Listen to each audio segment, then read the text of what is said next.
going on, guys? I hope you're having a great day. We've got a great show for you today where we welcome Amy Scott. She is a certified financial coach who teaches couples how to get on the same page about their money and believes it might be the most important thing they do for their relationship. And she is passionate about helping couples to do more with their money so they can experience less stress and more confidence about the wealth of their future. And today I talked to Amy about just that, finances and planning with your partner and how to think about it. It's really important to get on the same page with your partner. And Amy gives us 3 steps to go through that she takes all of her clients through to help get on the same page. And one of those includes a blow dough account, meaning spending account for the fun stuff, which is important that it's not all just serious. Obviously, there's times to save, but times to have things for vacations and maybe even your own personal things that's spending outside of the relationship. And Amy walks us through how to do just that and how to have those conversations with your partner. As always, we appreciate you guys tuning into the show, and we hope you enjoy this episode.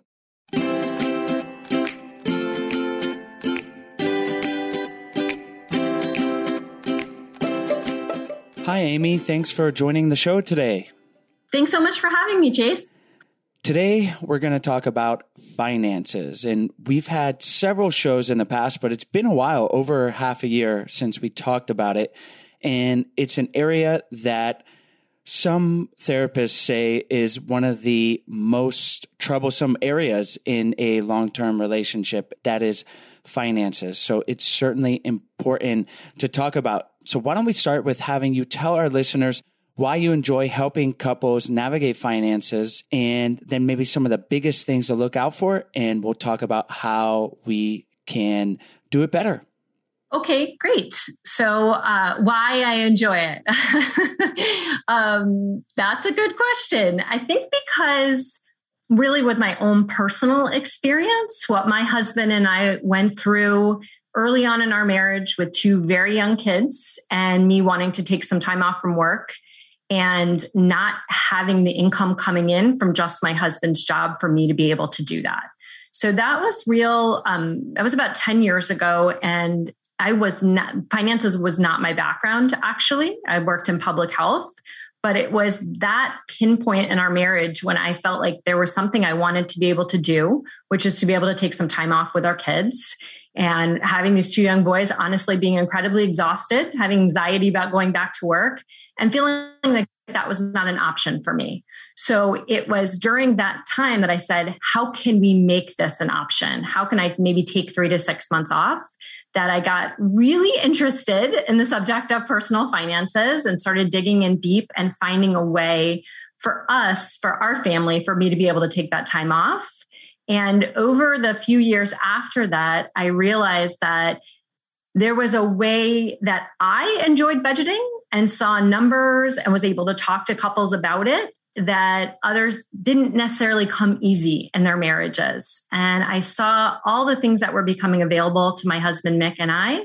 And I said, this is something I feel like I could help couples get aligned around, and it would have a massive impact on their marriages and on their families. So I've spent really the last 7 years of my financial career trying to figure out how best to serve couples to get on the same page about money.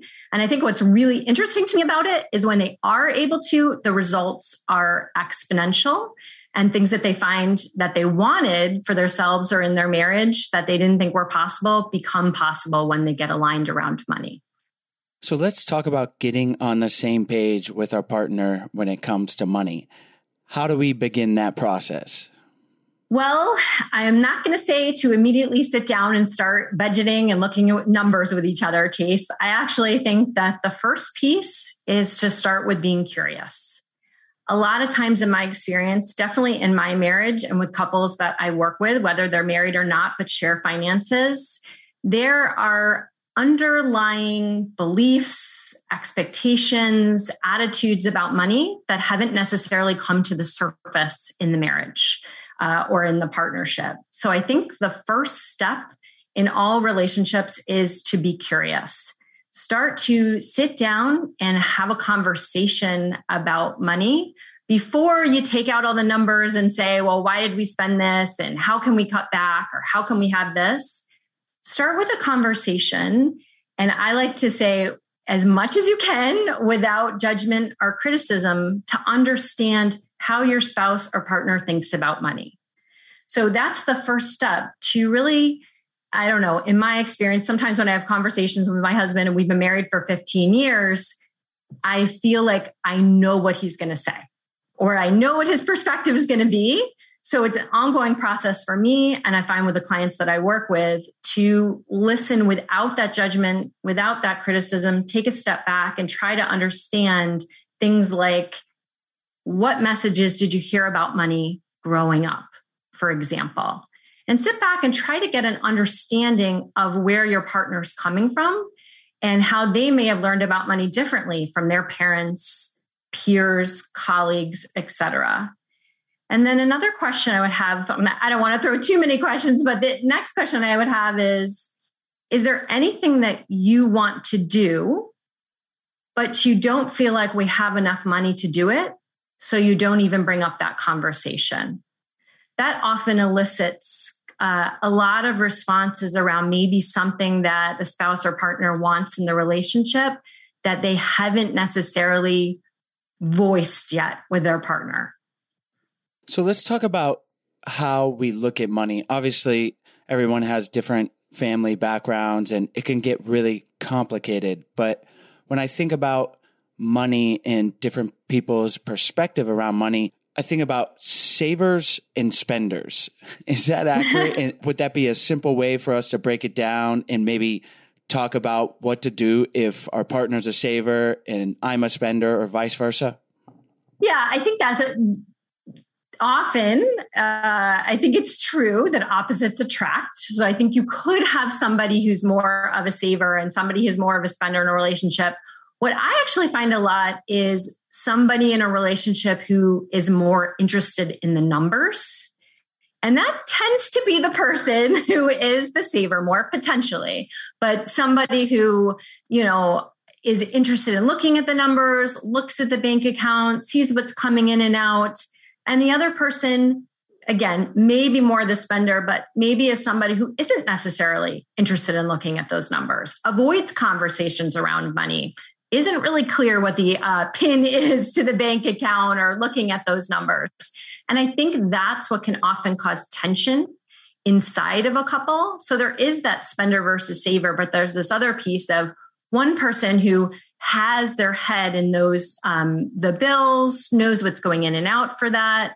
And then the other person is spending money in the day-to-day. Now, listen, maybe they're overspending based on the perspective of the spouse who manages the money, but maybe they're not really overspending. Maybe they're just the person in the couple who does more of the day-to-day spending. So you might have somebody who typically more does the groceries or the Amazon orders or, taking kids for pizza after soccer practice, for example. And the person who's managing the monthly bills is the other person and feels like they're not necessarily on the same page because they're over there, they're managing the monthly budget, they're trying to pay those bills, and they feel like there's unexpected expenses, whether we consider that overspending or not, but unexpected expenses that throw their perfect budget over here out of whack. And that can often cause stress or upset inside of a couple. So that's the piece is how do we get both members on the same page? You're not going to necessarily have somebody who's not interested in looking at all those numbers, check it every day. But how do you have them seeing the full picture together? Because in my experience, each member of the couple has their viewpoints, but they're both operating from that's the truth, as opposed to the bigger picture around the finances of the financial plan. So a couple comes to you, they've been fighting, they're trying to get on the same page. What's the first step that you would take them through to move forward? So I think the first step is some of those pieces I talked about before, encouraging them to have a conversation where they are interested and curious about learning each other's backgrounds, beliefs, and perspectives around money. The second piece of that, after they've done that exercise, and often I'll have clients do that before they even meet with me or in an initial conversation that I have with them, I will give that to them like as an assignment to go do that with each other. The second piece of it is to really have them get clear about why we're having this conversation. Because I don't know about you, but I hear a lot of times with money, this idea of, well, we're here because we should be doing better with our money. We're making good money. We should be doing better with it. We're not sure what that looks like, but that word finds its way into many different pieces of the conversation we're having with them. And I will often say to couples who first come to me that should is not going to carry the day as far as a why. Why are we here? What is it that you want? Do you want to have an experience of feeling more connected to your partner? Or is there something tangible that you want? Because often for me, the clients will say, hey, I'm really interested. We really want to be able to have our child go to college in 5 years. And then we see if we keep doing things as we're doing them, we're not going to get there. Or maybe, for example, we want to be able to work fewer hours or start a business. That piece is really important to define together. And maybe they're not the same thing, but so both members of the couple understand. There's often a lot of ahas of, I wasn't sure that you wanted that. How can we get there? And the why is going to be what carries the day. So we start with that being curious, getting clear about the why. And it's not like I have a hierarchy of what has to be, what is a defining why. It just has to be something that lights the members of the couple up. So once we have that why that's clear, then I will work with them in bringing clarity to how it is that they're spending their money right now and actions that they can take to be able to get towards that thing that they want for themselves in their lives. And what would that look like if they have some clarity? They're like, all right, we want to send our kid to college. Yeah. What are the practical steps to get them moving towards that from a financial standpoint? Absolutely. That's a great question because there are a lot of different people and they do this a lot of different ways. But the 3 steps that I have found that are really helpful to all couples after you started having this conversation, after you have a why, that piece is what motivates you. That's the context for the steps I'm going to share. So the first step that I really recommend is, yep, you guessed it, is going back 3 to 6 months, maybe a year of your expenses. If you can do that together as a couple, that's great. But it's okay if one person enjoys looking at bank account statements or credit card account statements more than the other. That is perfectly fine. That is like in every relationship, every marriage, you're going to have somebody who may enjoy that more. But what I recommend is you look over the last 3 to 6 months and see how you've been spending money. And what I encourage my couples to do is to break down those expenses into 3 different categories. So the first category, and if you want to print those out and get a highlighter, or you want to just start to look at how you're spending money from these 3 different categories, the first category is fixed and recurring expenses. So this is like, your mortgage or your rent, your cell phone bill, maybe a car payment you have, anything that is a set amount of money that you pay on usually the same date every month, right? Your mortgage is due the 1st, the 15th, and it's X amount of money, and that doesn't really change a lot. So you want to categorize the expenses, first one into the fixed and recurring. The second expense that I want you to start to consider that's different from the first one is day-to-day spending. So this is groceries. Big one nowadays is, of course, Amazon purchases, Target runs, pickup, delivery for food, gas. That's the second category of expenses. The third category is what I like to call the whammies of life. Those expected or unexpected expenses that don't happen every month and may not happen more than, once a year. That may be things like car repairs. That may be things like house maintenance, or it could be more exciting whammies like trips, taking a vacation, or maybe buying a big gift. those are the kind of expenses that don't happen every month, but when they do happen, they can really throw your budget out of whack because sometimes you weren't necessarily expecting them, or maybe you were expecting them, but you didn't necessarily plan for them. So that's the first step I have couples take, Chase, is to really organize their expenses into those 3 different categories. After they've done that, what I typically find is that the fixed and recurring expenses don't necessarily cause as much stress for couples as the day-to-day spending. So couples are spending a lot, mortgages, rent, car payments, tuition, things like that. But because they know how much that bill is going to be and when it's due, it's so much easier to plan around. So the second step that I give to couples is to turn their everyday spending into a fixed expense. Nowadays, it really is swipe our debit card, swipe our credit card. That money starts to build up over time, right? Over the month, and we don't really know how much we're going to spend in that area. So that is what causes the frustration, not knowing that. So if you can turn that into a fixed expense, it can lessen arguments. It can lessen disagreements. It gives everyone a shared agreement of this is how much we're going to spend on day-to-day spending. So what I recommend that my clients do is to set up a second checking account and call it a spending account.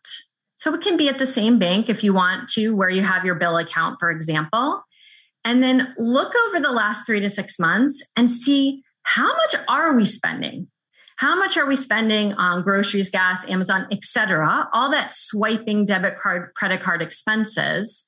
And let's say, for example, your couple is spending, let's make it easy and say $2,500 a month. The idea would be that you would transfer that into the spending account and then only use the spending account for day-to-day spending. Now, the beauty of this is we've created it as a fixed bill that the couple can plan around. They've aligned on the amount together. And no longer are those nickel and dime, small and sometimes bigger expenses hitting the bill account. We've separated those. So the swiping of our debit card doesn't go over and, mess with the bill account. So often my clients are doing what we call mental math, where they're looking at their bank account and saying, okay, what bills haven't cleared? Okay, how much can I spend on this? Setting up that separate spending account gives something that the couple has agreed to spend money on, an amount and a way to spend that. And then you're not commingling the bills with the everyday spending. So that's the second step. And then the third step is to turn those whammies, those expected, like a vacation you're going on in the summer, you know it's coming, you know when it's coming, you often know how much it will be, and unexpected, maybe medical expenses. Turn those expenses into fixed amounts. And the way to do that, what I recommend, is to identify what are those whammies of life for you and set up separate savings accounts for each one. The online banks are really great at allowing you to set up multiple savings accounts. And then what I recommend that people do, Chase, is to look and see, for example, with car repairs, how much do we spend on car repairs for the year? Maybe $2,400. Break it down every month and pay the bill of $200 a month to the car savings account. That way you can build up those savings accounts. And when something hits your budget that you didn't expect or you didn't plan for, you have money saved inside of your savings accounts so you don't blow your budget for the month. So that's the third step. And those are the 3 things I have my clients do to start to get on the same page together around money. Before we continue on, we want to tell you about today's sponsors. Today's episode is brought to you by Foria. How often do you have sex and say, it was okay? Have you gotten to the point where you think okay sex is the best sex you can have? Well, I have good news for you. Bigger and better orgasms are coming your way. Foria creates intimacy products that fundamentally change the way you experience pleasure. With all-natural botanical formulas that were crafted for women and people with vulvas, Foria is like your pleasure godmother, here to remind you that you and your body can do amazing things and that you deserve to climax every time. In the past, we've been limited to how we talk about mind-body connection in relation to health and wellness. Sex and pleasure are major factors when it comes to overall well-being, and there's science to prove it. Orgasms have been shown to boost your mood, reduce stress, support your sleep quality, and even benefit your immune system. There is a reason you feel more relaxed after you masturbate, and they just feel really good. When it comes to our bodies, what's good for nature is good for us. Foria's formulas are made with 100% organic, all-natural, sustainably grown ingredients to give people what they need to fully embody our most sensual selves, the way nature intended. My favorite product is the Intimacy Awaken Arousal Oil, and ladies, let me tell you, it does just that. It's made with organic, broad-spectrum CBD and 9 plant-based aphrodisiacs that work with the body to enhance pleasure and arousal and ease discomfort. Whether you're in a long-term relationship or single and just want to get more in touch with your sexuality, the Awaken Arousal Oil helps you awaken your body for a pleasurable experience, whether solo or with a partner. Foria is offering a special deal for our listeners. Get 20% off your first order by visiting foriawellness.com/IDO or use the code IDO at checkout. That's Foria Wellness, FORIA wellness.com/IDO for 20% off your first order. Like I said, I recommend trying their Intimacy Awaken Arousal Oil because it feels so good, but there are so many other choices to choose from that I know you guys will love. You'll thank me later. But before we continue on, we're going to tell you about today's sponsors. Today's episode is brought to you by BetterHelp. Nowadays, it is definitely okay to talk about our mental health and happiness. We are not meant to keep everything inside, and therapy truly helps. But what is therapy exactly? Well, it is whatever you want it to be. Maybe you're struggling in your relationship, or maybe you are super happy, but you want to be proactive in your relationship and look for some tools that might help you in the future. Or maybe you just feel overwhelmed with life and need someone to talk to. Whatever you need, don't be ashamed of normal human struggles and start feeling better today because you deserve to feel happy. And now you don't have to worry about finding an in-person therapist near you to help. BetterHelp is customized online therapy that offers video, phone, and even live chat sessions with your therapist, so you don't have to see anyone on camera if you don't want to. It's much more affordable than in-person therapy, and you can start communicating with your therapist in under 48 hours. Join the millions of people who are seeing what therapy is really all about. This podcast is sponsored by BetterHelp, and our listeners get 10% off their first month at betterhelp.com/IDO. That's BetterHelp, HELP.com/IDO. That makes a lot of sense. It's systematizing everything. So it's got a place. And that last one I really like, of having the car repairs, for instance, and making that a monthly bill and paying that into the savings account. As someone who does not like numbers, that's really valuable just to have all those things set, not doing the mental math like you talked about, and then paying the monthly bill into the savings account, and it's all there. Yes, absolutely. And sometimes people think about those just as like car repairs or house repairs, not as exciting. But what I recommend that my clients do is go back to some of the conversations you had at the beginning of your relationship. You know, I don't know about you, but often there are things that we say that we want, but we maybe never get around to inside of our couple. So my husband and I went to Costa Rica on our honeymoon, which was, 15 years ago. And it's always been something we've talked about going back to. But up until about 2 years ago, it was like a hope, a wish, and a dream. When we started getting more into finances and talking about finances together, we set up a separate savings account called Costa Rica. And there's a certain amount we put towards that every month. And that has caused so much excitement for us to see that account build up over time. So it could be anything. It could be, hey, we really want to build a business, or we want to do a home renovation, or we want to, do something great with our family, and we're going to build up to that. So it's not always the whammies that hit you that are not as exciting. They can be exciting ones as well that you save for.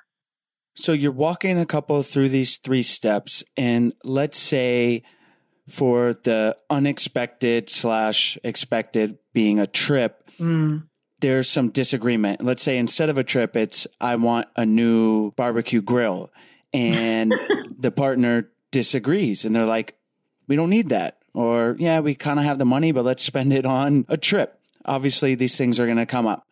How do you work towards a compromise around that? And when is it maybe financially irresponsible to spend a little bit of extra money on something that you don't absolutely need? So those are 2 different questions, both of which are great. Here's the thing. If 2 people want something and they want that differently, I'm going to bring you back to what I said at the beginning, which is being curious and listening. Because there's no right answer. I mean, I would have to kind of look at all their finances to see and guide them in this conversation. But where I would start from is, well, why is it that you want to have that grill? You know, what is it that you want to do with that? What kind of experiences do we want to have that? Try to listen. And I don't understand what the other person wanted. Was it like a vacation, for example? I think that's what it was. Like, again, well, why do you want to go on that vacation? What do you hope to get out of that? I hope that by being curious and by listening, and what I really mean by listening is like keep dropping what you think is going to be the answer from your partner, that you may get a greater appreciation or understanding for why they want that thing, why they want that experience. That's how I would guide them. And in most circumstances, people will come back with, oh, I didn't know that. I didn't know that's necessarily why you wanted that. And with my clients, Chase, I set up with them, I use Google Sheets. So we have a budget set up. It's called the Plan Ahead budget, where they can always see 12 months ahead the impact of the financial choices they're making today on what they say they want in the future. And I think that's really crucial because so much budgeting nowadays, it's like people are quote unquote budgeting, but it's like 1 month increments. So when you ask that second question about, when would it be financially, quote unquote, irresponsible or maybe not the best choice around our couple's finances, the only way to answer that, I think, is for the couple to clearly see, well, here's what we want over the next year, for example, and buying that grill will bring us this enjoyment, but it won't allow us to have X in 6 months, for example. So I think that couples so need nowadays to be able to see more clearly the bigger picture together and then consciously make choices together based on that. Because if not, a lot of times people are making choices out of emotion. Something doesn't go well and they make a purchase because there's something that they want, but they haven't really seen how that's going to impact things going ahead.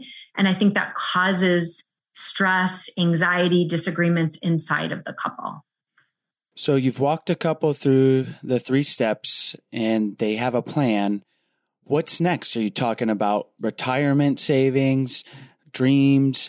What are the next steps that you would walk a couple through? Yeah, that's a great question. So I think a lot of times it takes a bit to wrangle what's happening and have both people be able to see that clearly. So yes, I'm all about having conversations about dreams and having conversations. I think the big piece to start with is those dreams, like how nobody wants to just look at their finances because they should. Everything should be connected to something bigger. So what is it that we really want for ourselves in our lives? What is the contribution that we want to make? What is the impact that we want to have, and then keep connecting that to the financial choices that we're making. So yes, I absolutely have them have that dream conversation, and then goals for sure. Some couples come to me and they say, hey, we'd really like to pay off X amount of debt, for example, or we'd really like to be able to put more towards our retirement, for example. And so I help them to get an alignment with each other around what those goals are, and then see, all right, it's not as hard as we think it is. If we want to be able to, for example, pay off, $10,000 worth of debt this year, what does that look like in the month to month? And then break that down in, the week to week, for example, choices that we're making. I think once couples are aligned and they're seeing their money clearly together and they're budgeting together, then they can see access and what's the word? Like a pathway to meet some of those goals that they didn't think was possible before they had that. And they often start to make that up themselves. And then I kind of let them on their way, to be honest with you, Chase. My goal is not to work with clients for, months and months. It's to really get them on the same page and then be a resource to them if they want to set up like a one-off call with me, if something happens in their life that they want some guidance around, or they are not seeing things together in alignment, then they can set up like a one-off call with me for that. But I like to empower my clients in that first 2-hour meeting and set them off to really be successful from the get-go. What do you advise clients? And obviously it probably depends on the individuals, but if a couple comes to you about their bank accounts and they're combining their bank accounts, how do you walk them through that? And are there ever times where someone has a separate account where they can spend it on whatever they want? Obviously, there's a lot of different ways to do it, but what would you tell people interested in separate bank accounts, separate expenses, to just go and buy whatever you want, buy that grill? Yeah, that's great. So I like to call those blow dough accounts. And I find that it's much more helpful if the couple is sat down and they've gone through those steps that we talked about. I am all for couples each having both members of the couple, each spouse, each partner having their own checking account that's separate, or their own savings account where they're building up money and they're able to spend that on whatever they want. Again, I like to call that blow dough. They have permission if you want to save it up for 12 months and go on a trip with your girlfriends, or if you're the type of person who's like, nope, every 2 weeks that money goes in and I like to use that on going out for lunch, for example. It's really up to each individual how they want to spend that. I think the piece as a couple is deciding on, again, like any other bill, I'm really big at turning that everyday spending into a bill so that, for example, the couple decides, all right, we've looked at all our numbers and confidently we can put, $300 a month into each one of those accounts. And then each member of the couple is able to spend that as they like. There's an agreement around that. So that's one piece as far as those individual accounts. You asked a little bit about couples having separate accounts. So often couples will come to me before they get married or soon after they're married and say, or 15 years into their marriage, to be honest with you, and say, we have separate checking accounts for our bills, for our day-to-day spending, and we feel like maybe it makes sense for us to combine those. I am a fan of that. I think you could have them separate for everything, but at the end of the day, I'm all about simplifying. And in my experience, it's a lot more challenging and a lot more time consuming and energy consuming to have everything be separate. So I will often, again, we want to lay it all on the table.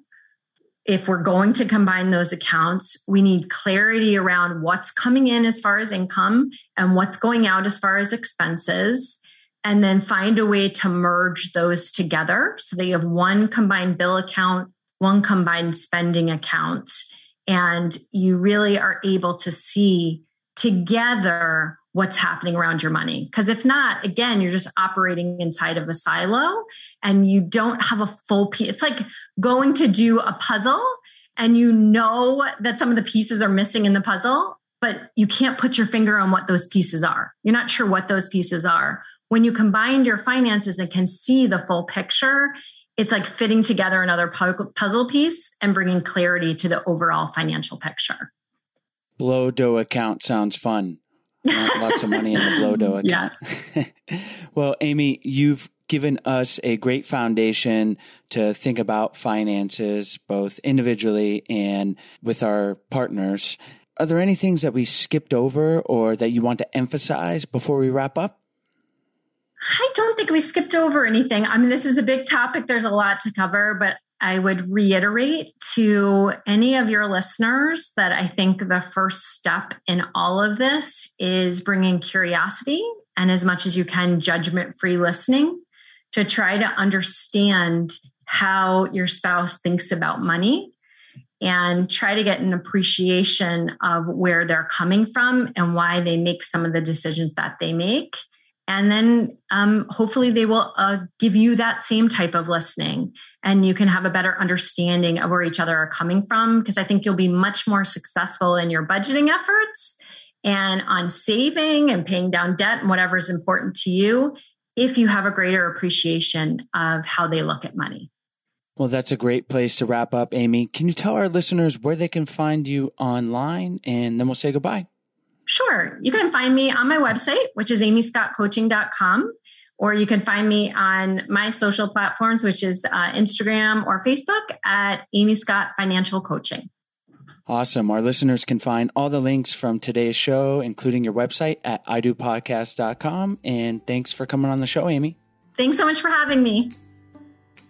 As always, thank you guys so much for tuning into today's episode. As always, all the links to the guest, as well as any of their recommendations, will be in the show notes page. You can find the link to that in the episode description or by going to idopodcast.com. Click on the podcast tab up at the top, and you will have access to all the episodes that we've ever done. There are over 300 of them. And while you're on our website, if you haven't checked out our free 14-day happy couple challenge, we really hope you do. It's a free email challenge that we send to you. It's 14 days of fun, easy, doable challenges to help strengthen and improve your relationship. And if you're looking for something that provides a little more help with working on your relationship, whether it's improving intimacy or communication with your partner, or just bringing the spark back, we would love for you guys to check out our online course, Spark My Relationship. We're offering $100 off to all of our listeners if you go to sparkmyrelationship.com/unlock. We've worked with over 15 psychologists and therapists to create the real life tools and strategies that they are teaching their clients. So we wanted to give them to you. It's a self-paced online course that can be done in as little as a month or up to 3 months. You can really decide how much or how little you want to do with your partner, or maybe just yourself. So we hope you guys check that out. It's sparkmyrelationship.com/unlock. Have a great day.